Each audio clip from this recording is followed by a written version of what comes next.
हरि ओम।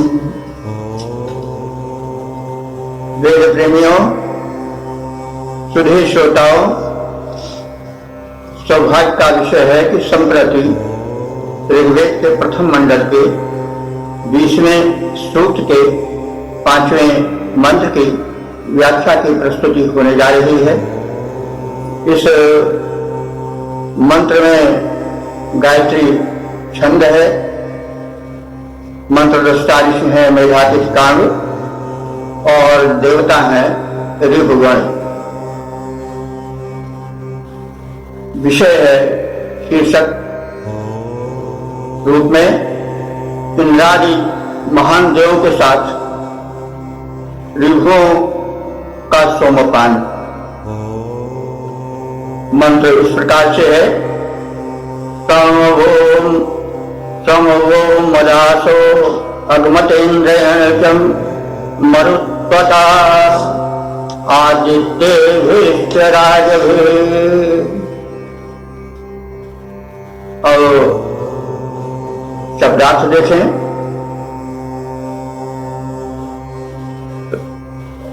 हो वह माने तुम सब।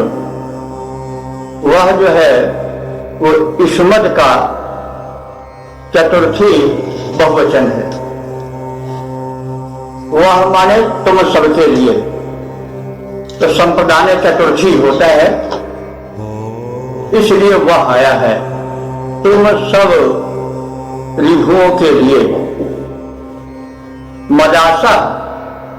मदासा माने आनंदप्रद सोमरस। क्या किया गया है? प्रदान करने का उपक्रम किया गया है। किसके साथ?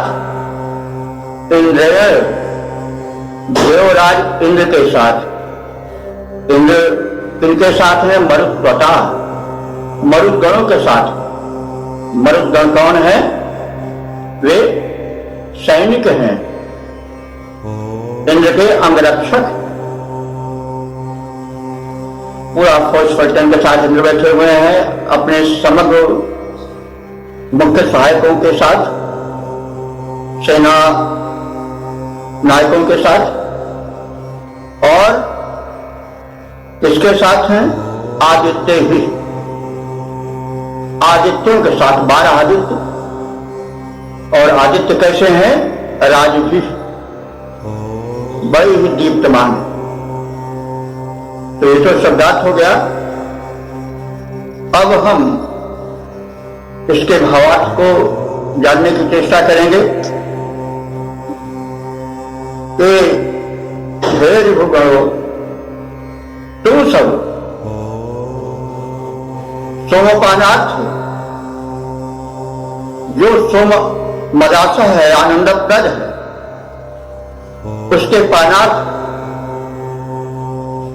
इंद्र सह, इंद्र के साथ यज्ञ स्थल पर बैठे हो।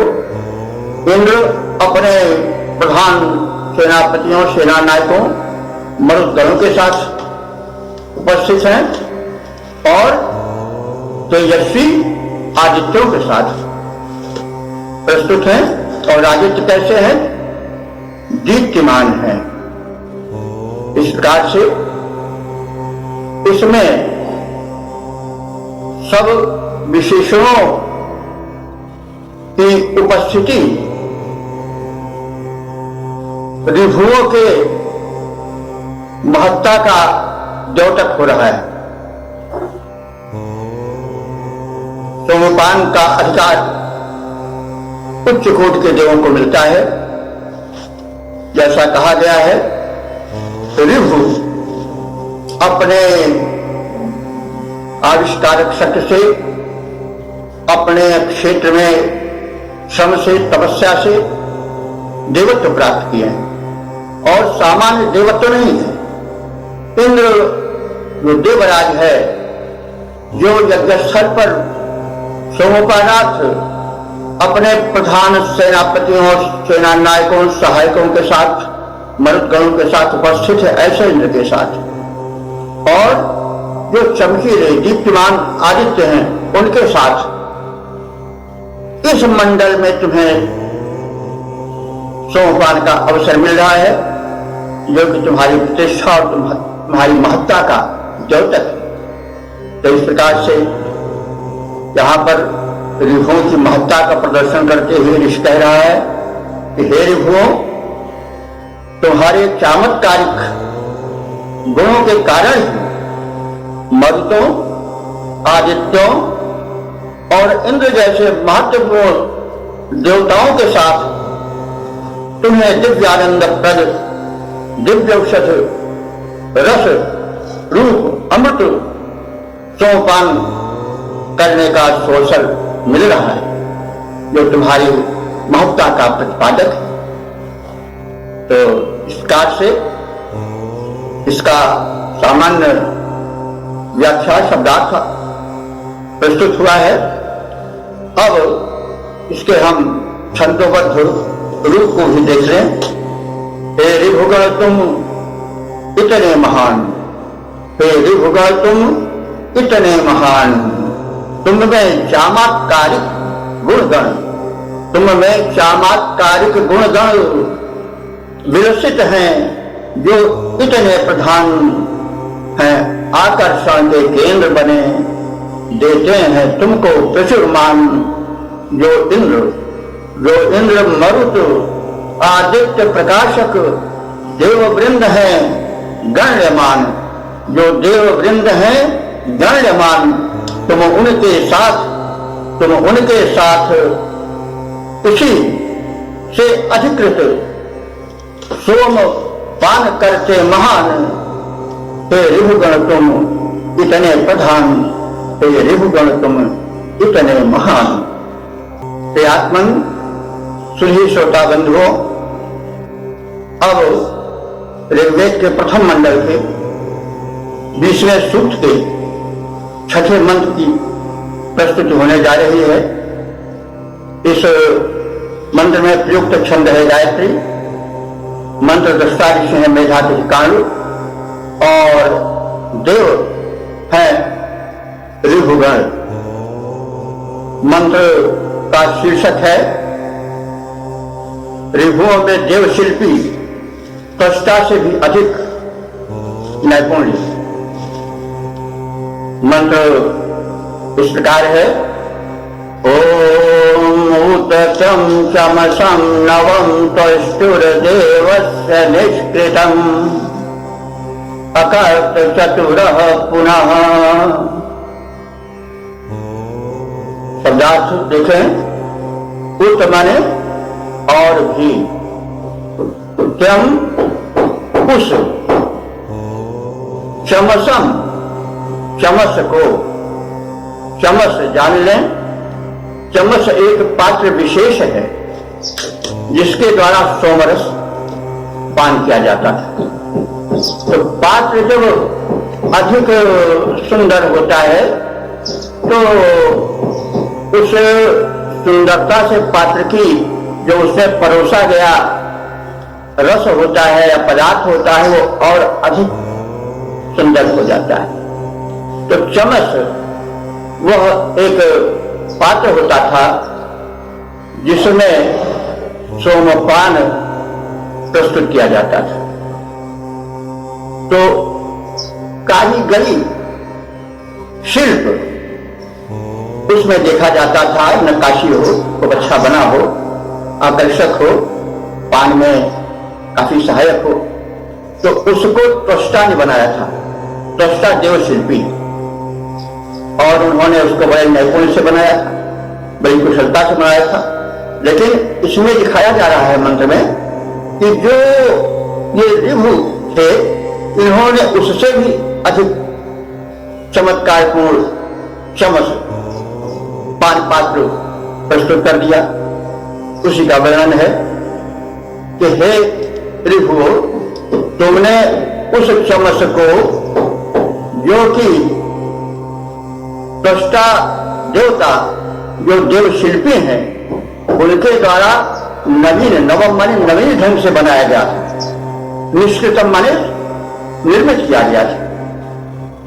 उस पान पात्र चमस में तुमने अपना शिल्प अलग से दिखाया, सबको आकर्षित कर लिया और क्या किया कि आकर के माने कर दिया, यानी बनाकर दिखा दिया।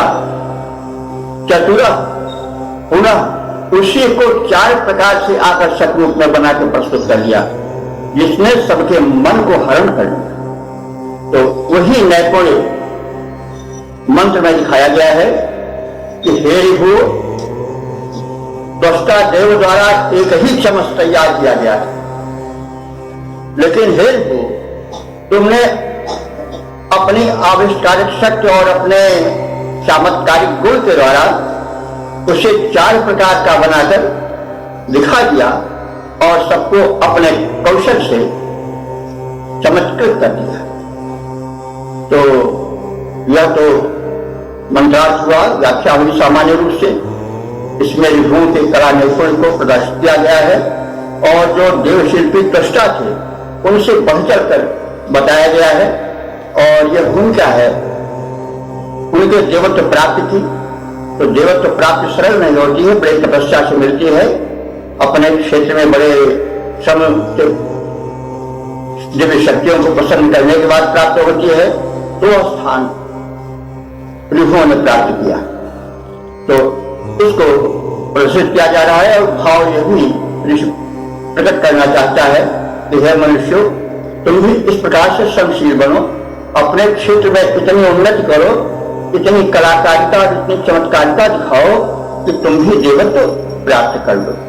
यह संदेश है छिपा हुआ। तो इस मंत्र के हम छंदोबद्ध रूप का अवलोकन करें। निर्माण कला रचना प्रतिभा का रिभुओं में बढ़कर प्रसार। निर्माण कला रचना प्रतिभा का रिभुओं में बढ़कर प्रसार। त्वष्टा विशिष्ट निर्माता है, त्वष्टा विशिष्ट निर्माता है।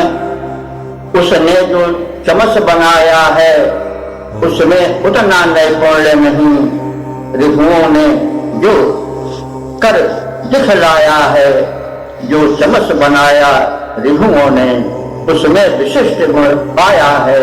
वह एक 4 जैसा प्रयुक्त हो सकता यह दिखलाया है। सब चकित रह गए, सब चकित रह गए।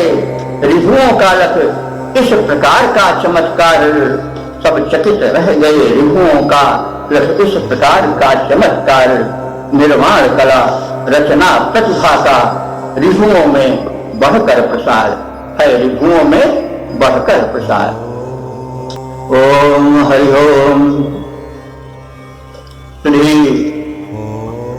श्रोताओं, वेद प्रेमियों,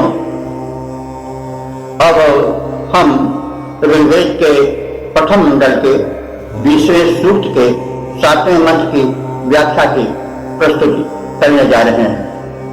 इस मंत्र में प्रयुक्त छंद है गायत्री, ऋषि है मेधातिथि कालु और देवता है रिभु।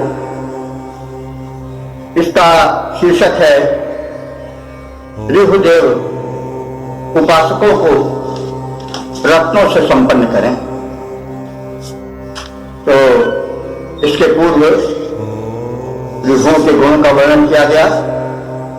अब जो ऋतुज है वे यजमानों के कल्याण के लिए, उनके समृद्धि के लिए, धन धान्य के लिए, रत्नों से परिपूरित होने के लिए उनसे याचना कर रहा है। मंत्र इस प्रकार से है। तेनो रत्नानि धत्तन त्रासवक्तानि सुन्वते एकमेकं तुषष्टिवे।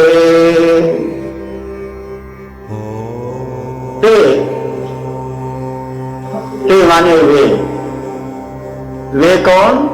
रिभु। वे रिभु देव सुषष्टिभिः, सुषष्टिभिः का अथवा सुंदर प्रार्थनाओं स्तुतियों द्वारा प्रसन्न होकर के न, न माने हम सब के लिए, ऋतुजों और उपासकों के लिए जो ऐसे हैं सुन्नते सोम पान को निचोड़कर यज्ञ करने वाले हैं, और यज्ञ का विस्तृत अर्थ है लोकोपकार करने वाले हैं, शुभ कर्म करने वाले हैं, यज्ञ क्रिया संपन्न करने वाले हैं। उनको क्या करावें, उनको किस प्रकार से विभूषित करें। सातानि माने सात सात, और उसके त्रिसातानि यानी 3 गुना 7 7, अर्थात 7 त्रिके 21 क्या रत्नानि, रत्नों को 21 प्रकार के रत्नों को वे एकम एकम माने एक एक, अर्थात प्रत्येक ऋत्विज और प्रत्येक यज्ञकर्ता उपासक याजक को वे 3 बार 7 यानी 21 बार करने से जो रत्न होते हैं, बहुसंख्यक भी हम ले सकते हैं, वे 21 बहुसंख्यक रत्नों को जो शुभ कर्म यज्ञ कर रहे हैं अथवा सोम यज्ञ कर रहे हैं, उनको वे भली भांति प्रदान कराएं, दें। कैसे? सुंदर हमारी स्तुतियों से प्रसन्न होकर के, और एकम एकम माने एक एक को, प्रत्येक को कोई ऋतु कोई यजमान छूटने न पावे। तो इस प्रकार से ऋभु देवों से यह प्रार्थना की गई है कि वो बड़े महत्वशाली हैं, वे हम ऋतुजों को और यज्ञ कर्मकर्ताओं को, यजमानों को, जो कि सोम पान की भूमिका बनाते हैं, यज्ञ करते कराते हैं, उन्हें प्रत्येक को 21 रत्नों से विभूषित करें। तो अब रत्न जो है तरह तरह के हैं, गोधन, गजधन, बाजधन और रतन धन खानी। इस प्रकार से हीरे जवाहरात, सोने चांदी, मणिमाणिक और फिर तमाम जो है पुत्र रत्न, स्त्री रत्न और तमाम प्रकार के जो दुर्लभ वस्तुएं हैं सब रत्न कोष में आते हैं।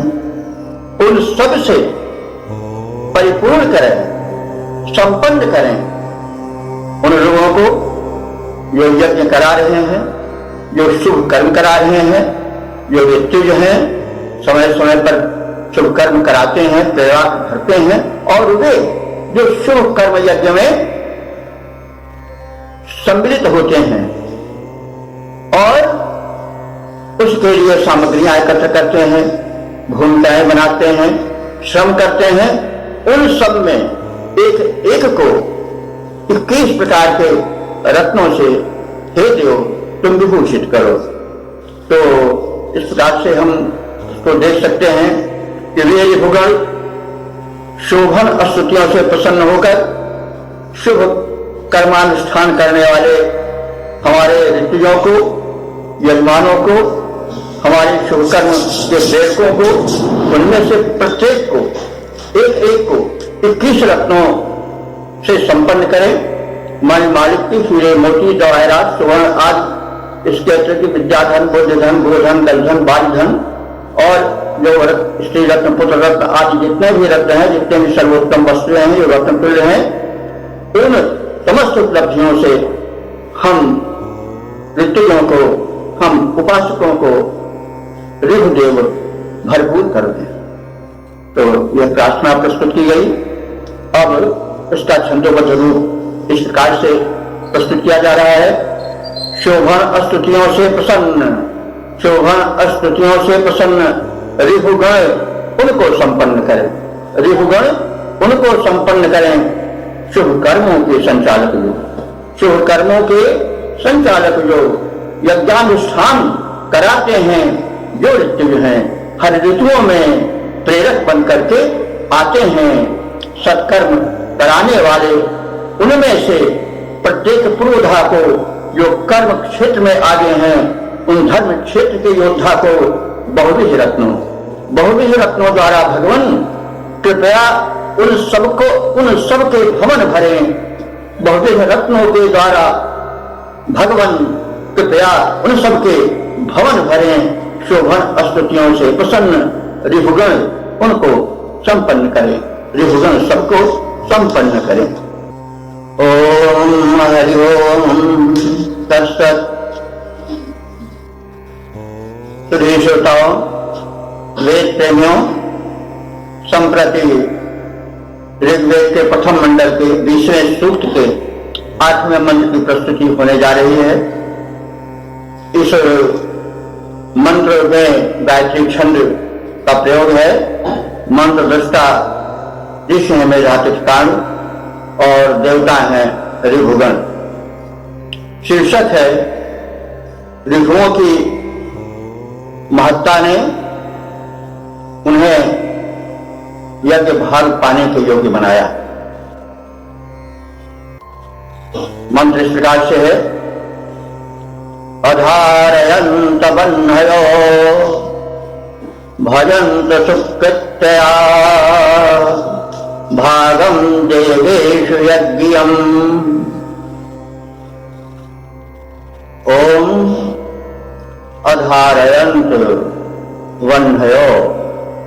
अब हम शब्दार्थ देखें और कर्ता पहले ढूंढें। बन्धयः, कर्ता बन्धयः है। वन्य का तो प्रचलित अर्थ है अग्नि, लेकिन कभी कभी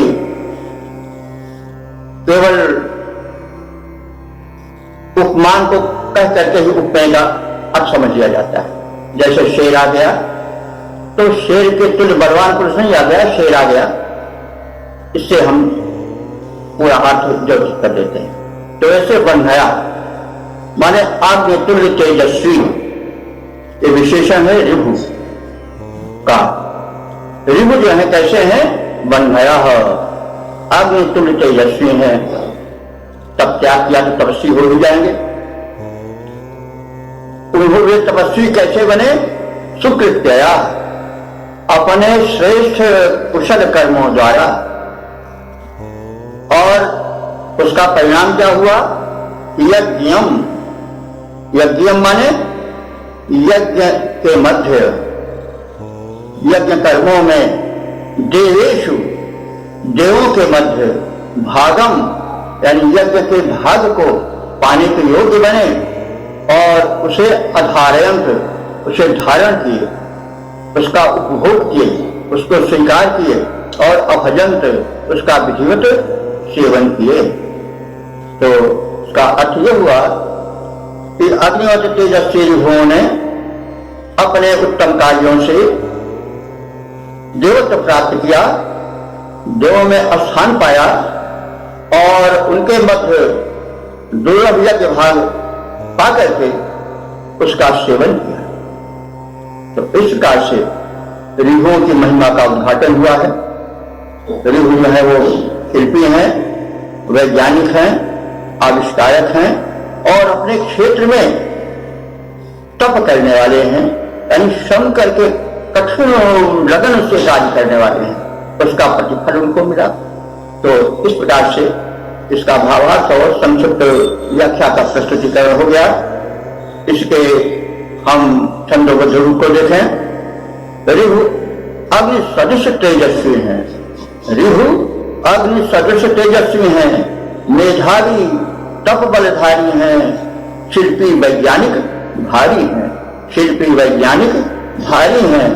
निज तपोनिष्ठ जीवन से सत्कर्मों के द्वारा वे अपने ये मनुष्य कोटि से उठ करके देवत्व प्राप्त कर अमर बने, देवों में प्राप्त स्थान बन गए, यज्ञ भाग अधिकारी हैं। ऋभु अग्नि सदृश तेजस्वी हैं, मेधावी तपबल धारी हैं। मेधावी तपबल धारी हैं। बंधु, अब हम इस सूत्र के अंतिम 8वें मंत्र की व्याख्या के पश्चात इस सूक्त के सार को समझें। यह सूक्त बड़े महत्व का है, कम से कम हम मनुष्यों के लिए प्रेरक। सायण का मत है और ठीक भी है कि ऋभु पहले मनुष्य थे, लेकिन उन्होंने अपने क्षेत्र में, आविष्कार के क्षेत्र में, विज्ञान के क्षेत्र में इतने लगन से काम किया, तप किया कि वे बड़े कुशल निकल गए और बढ़ करके देवत्व प्राप्त किए। इस प्रकार से हम मनुष्यों की भी शिक्षा है कि हम भी अपने अपने क्षेत्र में, बहुत कर्म क्षेत्र है, उसमें लगन से, ईमानदारी से, निष्ठा से इस प्रकार से संलग्न हो जाएं कि एक दिन देवत्व को प्राप्त कर जाएं। तो यह तो स्पष्ट संदेश है। इसके बाद हम देख लें जो इन शिल्पियों ने, इन वैज्ञानिकों ने, आविष्कारकों ने दिखाई अपनी योग्यता, जैसे हम मंत्रों में पीछे देख चुके हैं कि उन्होंने जो है वो अपने वृद्ध माता पिता को युवक बना दिया, मंत्र शक्ति रही हो, या उन्होंने कुछ इस प्रकार का औषधि आविष्कार किया हो, रासायनिक आविष्कार किया हो कि जीवन कोशिकाएं नवीन हो गई हों, वृद्ध माता पिता जो है वे युवक बन गए हों। उन्होंने जो इंद्र, उस मतलब देवमंडल के श्रेष्ठ है, उनके लिए ऐसे दो घोड़े बनाए जो कि मनोवेग से चलते थे और मन के अनुसार चलते थे। तत् शब्द का बार बार प्रयोग हुआ, इससे प्रतीत होता है कि वो यंत्रवत था। उन्होंने कुछ ऐसा यंत्र बना कर दिया जो कि संकेत मात्र से, कमांड मात्र से चलने लगता था और अपने गंतव्य तक पहुंचा देता था। इसी वजह से उन्होंने नासक अर्थात अश्विनी कुमारों को भी तेज रथ बना करके दिया, जो कि जल थल नभ सब में समान गति से गतिमान होता था। वह उनके कला नैपुण्य का निदर्शन था। इसके अतिरिक्त उन्होंने एक चमच ऐसा बनाया, उसमें कुछ और अभिवृद्धि की, जो कि देवशिल्पी त्वष्टा द्वारा बनाया गया था। उसी से लोग प्रसन्न हो गए थे, लेकिन ऋभुओं ने उसमें कुछ ऐसी चमत्कृति दिखाई कि वो एक ही 4 चमचों का, यानी सोमपान पात्र पान का तारीफ देने लगा और बड़ा ही आकर्षक बन गया। देवगण प्रसन्न हुए, उन्हें मनुजत्व से उठाकर देवत्व सभा में बैठाया गया और इंद्र, मरुत, आदित्य जैसे समर्थ देवों के मध्य में सोमपान के योग्य बताया गया। और ऐसे देवों से मनुष्यों ने प्रेरणा लेकर के ऋषि के माध्यम से ये बात बताई। परमात्मा ने संदेश दिया कि हे मनुष्यों, तुम भी जो है इसी प्रकार से अपने अपने क्षेत्र में कौशल दिखाओ, निपुणता दिखाओ, ईमानदारी से कार्य करो और देवत्व की उपलब्धि करो। ये संदेश इसमें है। और ये जो है वो ये भी संदेश देता है कि मनुष्य देवत्व प्राप्त कर सकता है। अरविंद घोष हुए हैं, एक बहुत बड़े दार्शनिक आज के, उनका विश्व भर में प्रचार प्रसार है, बड़े महान माने जाते हैं। उन्होंने यह कहा है, भविष्यवाणी की है कि विकासवाद का सिद्धांत मनुष्य पर भी लागू होगा। मतलब मनुष्य विकसित होते होते एक दिन जो है वो देव बन जाएगा और यह धरातल ही स्वर्ग बन जाएगा। उनका ऐसा संदेश है। वैदिक ऋषियों के संदेश उनके हृदय में उतर आए और उन्होंने घोषित किया कि युग क्षरित नहीं हो रहा है, युग नीचे नहीं जा रहा है। जैसे तमाम लोग कहते हैं भैया कलयुग आ गया, अब तो बड़ा मुश्किल है, अब तो सब पतन होता जाएगा। ऐसी बात नहीं है, कोई आशावान, वैदिक ऋषि भी आशावान है, वो कभी निराश नहीं होता है। वैदिक ऋषियों ने कहा, वही अरविंद घोष जी भी कह रहे हैं कि एक दिन धरती पर ही स्वर्ग उतरेगा और विकसित होते होते ये मानव जो है वो देव बन जाएगा। तो भगवान करें उनकी वाणी सफल हो, उस दार्शनिक का यह उद्घोष उतरे धरती पर, सार्थक हो। तो इस प्रकार से मनुष्य में देवत्व की प्राप्ति संभव है। लेकिन एक बात को और स्मरण रखने की है कि शक्ति का आ जाना ही पर्याप्त नहीं है, मानवत्व का विकास भी आवश्यक है। ये हम देख चुके हैं कि शक्तिशाली, त्यागी, तपस्वी दोनों होते थे, सुर भी होते थे, असुर भी होते थे। लेकिन दृष्टिकोण में अंतर था कि असुर जो है वो संहारक विचार से युक्त थे, वे जो थे वो नकारात्मक विचारों से युक्त थे, इसलिए उनकी जो तपस्या, उनका जो शक्त्यार्जन है वो लोकप्रियक बनकर के आया, इसीलिए वो निंदित हुए। जब रक्ष से राक्षस होना, रक्ष धातु है, पहले वो रक्षा करने में रहते हुए लेकिन आगे बिगड़ भी जाता है तो राक्षस कहलाए। तो इस प्रकार से जो शक्तियां तप द्वारा अर्जित की जाएं वे आसुरी न बने, वे सकारात्मक रुख लिए हुए सूरी हों, यानी श्रेष्ठ हों। क्या कमी तुम्हें है त्रिभुवन में, यदि बने रह सको तुम मानो। बस विज्ञान ज्ञान का अन्वेषण, सब एक सब में प्रकाश। क्या कमी तुम्हें है त्रिभुवन में, यदि बने रह सको तुम मानो। पंत जी की ये पंक्तियां हैं। तो यदि मनुष्य मनुष्य बना रह जाए तो उसमें उस परम शक्ति ने इतनी मेधा दी है, इतनी शक्ति दी है कि वो देव बन सकता है शक्ति अर्जन करके, लेकिन बस ये हमेशा ध्यान रहे कि वो शक्ति आखिरी शक्ति न बने। जैसे आजकल हम कभी कभी देख करके चिंतित हो जाते हैं कि इतनी मिसाइलें, इतने बम बन रहे हैं, ऐसा न हो एक दिन ये भूतल को भी नष्ट कर दें, ब्रह्मांड जिसे पृथ्वी मंडल को भी उड़ा दें, तो ऐसा न होने पावे। तो शक्तियां जो है वो हो सकारात्मक हों और मानवता के हित में लगें।